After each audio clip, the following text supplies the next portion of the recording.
What's up, guys? Welcome back to another episode of the Be Better podcast. I'm your host, Harrison Orr, and it's my mission to help people optimize their health and their performance and live to their highest potential. And in this podcast, I share personal stories from my own experiences, as well as the hundreds of guys that I've coached, as well as everything from my Primal Energies venture and everything in life that I'm doing, so that hopefully you can take my lessons and beat the scar so that you can progress even faster. And so in this episode, I want to touch on a thing called stress that we're all familiar with in different capacities, because I had an interesting conversation with one of my mentors earlier in the week, and we had kind of clashing views on stress and frustration in life. And so I've always viewed stress, I guess, it took me a long time to get to this place, but I guess, first of all, depending on how you view stress is how you will respond to stress. And so one thing that I think a lot of people get wrong when it comes to stress is they want to reduce it. They see stress, kind of like inflammation, as this bad thing that, cool, you don't want this, you want to live a carefree life, you want to have no stress and never have that, I guess, influencing your life. Which, first of all, is unrealistic. Like, it's just not going to happen. Second of all, I don't think anyone would actually want that. Because if you removed all stress in your life, A, it would be boring as hell. Second of all, you wouldn't change, like you wouldn't grow. And so if I was going to be exactly as I am right now for the next 80 years until I die, I'd be pretty upset. And so trying to remove stress completely is a silly endeavor. So when we view stress, though, as a necessary component to life, as to growth, it can change the way that we feel about it and change the way that we, I guess, respond when we're in that situation. And so one thing I read in The Diary of a CEO, the book by Stephen Bartlett, was eye-opening. And they said that how you view stress, like mentally, will determine how you respond physically to stress. And so the people that viewed stress as neutral or even a good thing, like, oh, okay, cool, I need stress to grow my muscles. You stress the muscle and then recover and then it grows. Awesome. You stress the mind with trying to learn something new, it gets frustrated, it breaks or it plants some new pathways, and then you learn this new skill or this new thing. Awesome. So therefore, stress is useful and good. Okay, I'm not adverse to stress. Those people were great. But then the people that viewed stress as a negative, like, oh, you don't want to be stressed, it's bad for your heart health, it's bad for your health, you want to remove that, go meditate, go zen out, go numb your stresses and your pains. Those people actually fared much worse off. And to the point where I can't remember the exact stat, so I'm not going to quote it because I'd get it wrong. But the people that viewed stress as a negative ended up dying much faster than the people that viewed stress as a positive or a neutral. The people that viewed stress as a negative actually ended up dying from stress-related causes, like, or in that case, what they viewed as stress-related causes, like heart issues, for example. And their all-cause mortality went up. And so how we view anything in life determines how we respond to it. If I see something as an opportunity or a positive, naturally I'm going to feel different to it than if I see this as a challenge and like, oh, this sucks, I don't want to do this, why me, why that? And then not only do I feel differently about it, but that feeling quite often then governs my action that I take towards that thing. If it's an opportunity or I have this neutral or positive viewpoint towards this thing, this stressor, I'm more likely to then go and take action on it. Okay, well, it's an opportunity for me to learn this new skill, for me to solve this problem, for me to do this thing. Awesome, I'm going to go do that thing. Take action, we learn something, we get more feedback, we move on. But if I view this as a negative, as I don't want to address this, I don't want to attack this, why me, this sucks, blah, blah, blah, more likely to procrastinate, more likely to avoid it, more likely to keep pushing it off, kicking the can down the road, so to speak, and then it doesn't get done. Or it drags on for as long as possible, and then we're probably not going to learn a whole lot out of that because we're going to avoid it, we're going to do everything in our power to not have to address it, which is not helpful, especially if it's something that you have to do, all right? Or it's very pressing that you do action or address this stressor.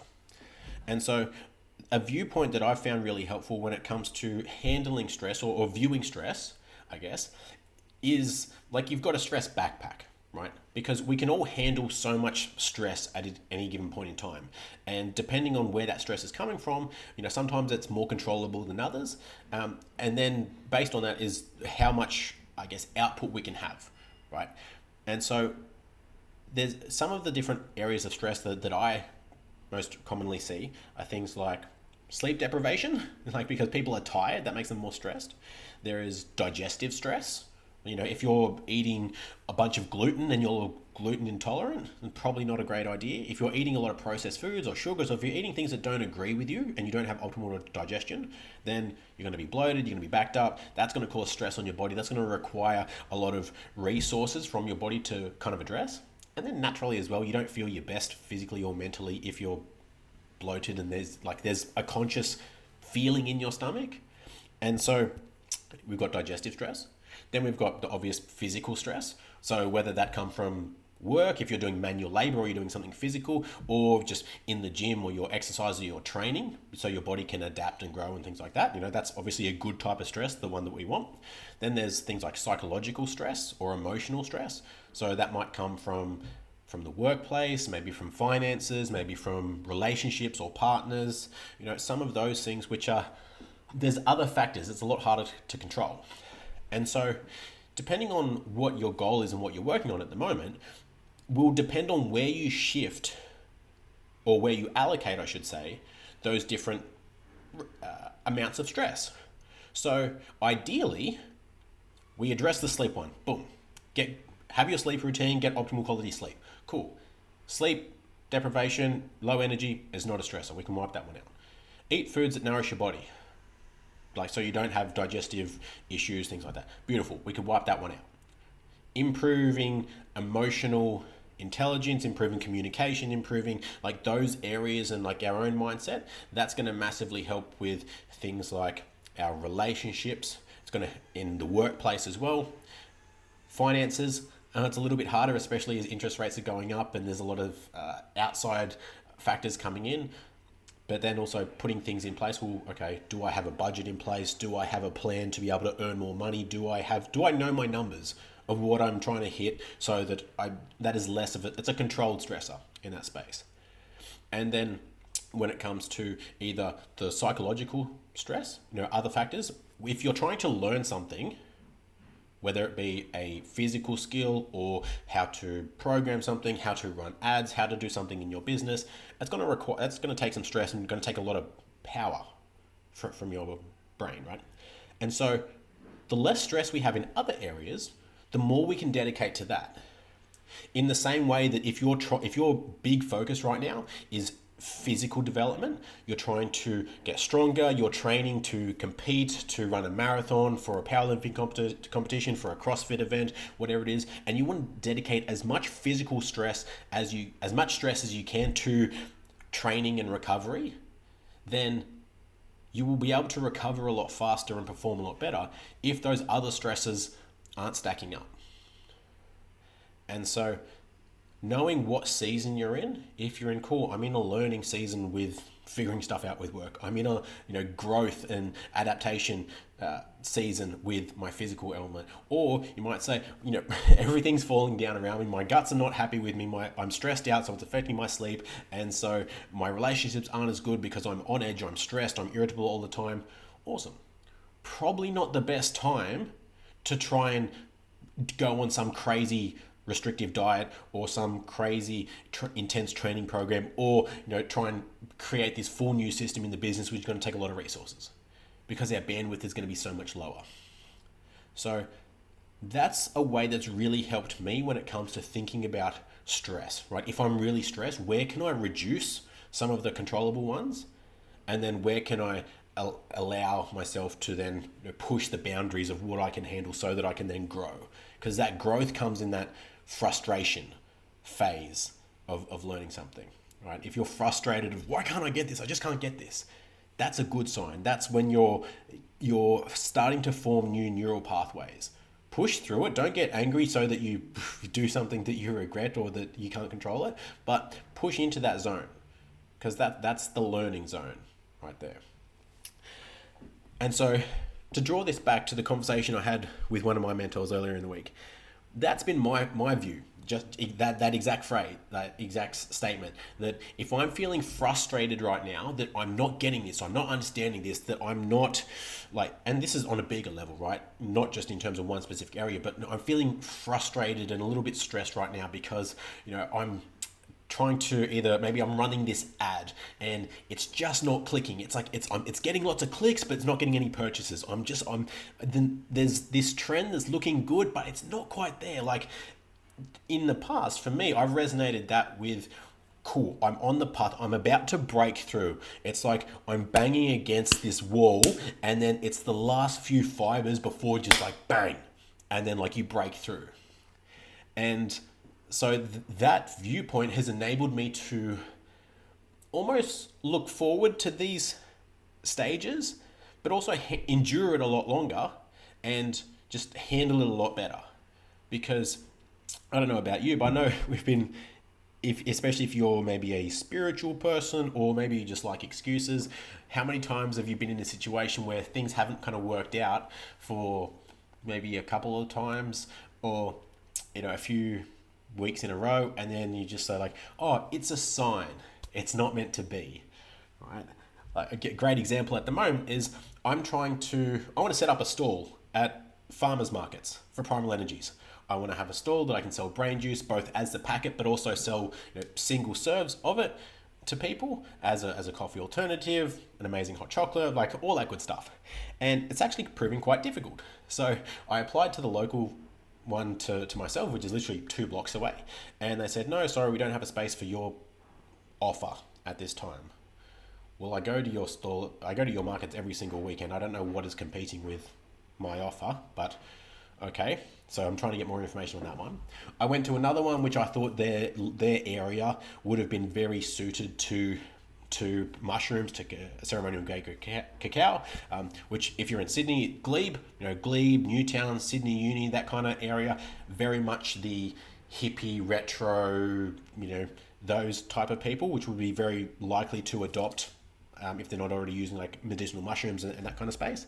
And then the next option, which I went and visited, which I think would have been perfect, would be the Bondi markets. Again, very health conscious, very, very hipster, very upmarket, and I think that would have been great. Again, went to check out their markets, and awesome. There's nothing conflicting here. I don't see why I wouldn't. Sent them an application, yada, yada, yada, and then, got an Autobot response. Sorry, it's your application has been unsuccessful. We can't approve you at this time. Here, maybe try this one instead. So now I'm thinking that maybe that wasn't just due to my application. I think I categorized myself under the wrong banner, for example, which is why I got an automated response. So I'm trying to talk to someone there. But point to this story being that I could quite easily right now say, you know what, I got denied twice, tried another one, and it wasn't for me. So I guess that's a sign that I'm just not meant to have a market stall. So depending on where you sit, some people will take that as, oh, it's a sign. There's too much friction here that I'm just going to give up. I'm going to do something else. But I really like Alex Hormozi's approach to enduring this friction, so to speak. And so it's not about giving up, but it's knowing when to pivot, right? And so naturally, when we set a plan or we create this new goal, we know that, okay, cool, I know it's not going to be a walk in the park. I know that there's going to be some hurdles I'm going to have to jump over. There's going to be some things I'm going to have to overcome. And knowing what those are and having that expectation is different to what that feels like. Right? Knowing that it's going to be a struggle to get up at 5 a.m. every day to go to the gym is different to being 2 weeks into that, your alarm goes off at 5 and you think, holy shit, I am tired, I am sore, I don't want to do this. That feeling, that emotion is very different to the logical brain that set the goal, right? And so the approach that he uses is like in determining, do I push on or do I pivot, is, do I have new information? Do I have new information to say that this is not the best approach for me right now? Do I have new information, and not an assumption, new information that says I have a better option right now that I should be focusing on, or a better way to do this? And so unless you have that new information, that new feedback, that better option, then keep pushing. Because if you haven't achieved what you're trying to achieve right now, like if you haven't done that before, if you haven't been in that space, you don't know what it feels like. So going by, oh, I don't feel like doing this, this feels hard, this feels this, of course it does. You don't know what it feels like. And so the only way that you'll know what it feels like is to actually achieve the thing. And then naturally, the bigger things that you want to achieve, the harder it's going to be. And so these events, this hard space is prepping you for the next level. It's the same if you've ever played video games, right? The levels don't get easier as you go on. They get harder. But in order for you to develop to be capable of defeating the level 10 boss, you need to be capable of defeating the level 9 boss and the level 8 boss and so on and so forth. And so each time you go through this phase of hard of stress, cool, this is developing my character. This is, as David Goggins says, this is callousing the mind, right? You develop that hardness, that determine that mindset that you need for that next level.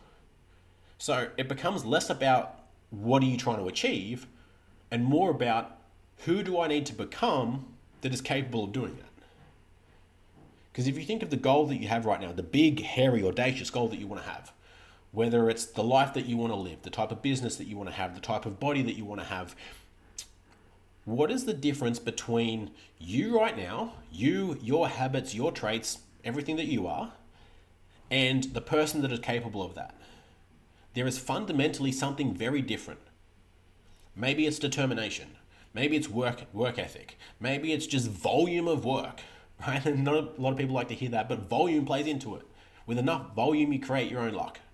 And so when you identify what the difference in you now versus that person, it can help you to start to bridge that gap. Oh, well, they probably wouldn't get takeout 5 times a week. Oh, they'd probably do this more or do that less, and they'd probably do this. Awesome. That's your starting point. And then when you become the person that does those things, you will eventually achieve that goal because you're capable of doing it. And another thing I like around this space as well is being less tied to the material things because they can all be taken away, right? If your success, your worth, your value is tied to your kids, your partner, your house, your business, your finances, anything external to you, they can all be taken away. A lot of the times through no direct fault of your own. This is going to a little bit of a brute approach to this, but they can all be taken away. Someone can sue your business and you have to file bankruptcy. Weather can destroy your house. A fire, a tsunami, a cyclone, whatever, destroy your house, gone. Your partner can cheat on you and take half your stuff, and there's not much you can do about that. Your kids can die in a car accident, or they could just hate you for some reason and just leave and go off and never talk to you again. Very bleak, I know, but those things have happened to people before, through very little to no fault of their own. And so what are you left with? You. When you become the person that is capable of creating those things, you become the person that is capable of creating that multi-million-dollar business, that is capable of managing their finances to be able to organize the investment properties, to be able to create that lifestyle, to have the house, that is capable of communication in relationships and cultivating that connection with other people, that is capable of doing all these things. Sure, it's gonna suck if all those things are gone. But if you are capable of doing those and you have created those things from your own back, then I promise you, you will be able to do it again. Because you did it, you've done it once. Do it again. And so to tie this back to my, we've gone on a couple of side quests here, but tie this back to the conversation with my mentor on Monday. His view now is when he feels stressed in life, in certain areas, that's his cue that he's doing something wrong, that he's misaligned.